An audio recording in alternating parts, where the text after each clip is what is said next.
তুমি কি জিমেতে ভালো করে ওয়ার্কআউট করছো আর বাড়িতে ভালো করে ডায়েট নিচ্ছ কিন্তু তোমার বডি হচ্ছে না? তাহলে এটার পেছনে এই তিনটি কারণ হতে পারে। Welcome to dream big series video number 25। প্রথম, তুমি ফটাফট রেজাল্ট চাইছো, কিন্তু আমার ভাই ফিটনেস একটা ম্যারাথনের মতো। এইসব ফেক ন্যাটিদের দেখে ডিমোটিভেটেড না হয়ে রোজ ওয়ার্কআউট করো, বাড়িতে এসে ভালো করে খাবার খাও।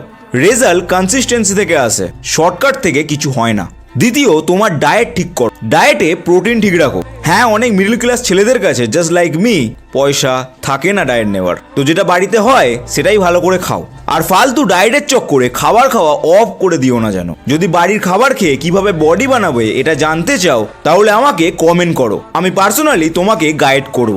প্রথম 5 জনের জন্য free live session, hurry up. আর লাস্ট অ্যান্ড তৃতীয়, ওয়ার্কআউট আর ডায়েট তো হচ্ছে, কিন্তু রাতে ঘুম হচ্ছে না, রাত জেগে বাবু সোনা মোনা হচ্ছে। একটা কথা একদম মাথায় ঢুকিয়ে নাও, যদি তুমি 7 থেকে 8 ঘন্টার গুড কোয়ালিটি স্লিপ না নাও তাহলে তুমি যাই করো তোমার বডি কোনোদিনও হবে না। Follow for more.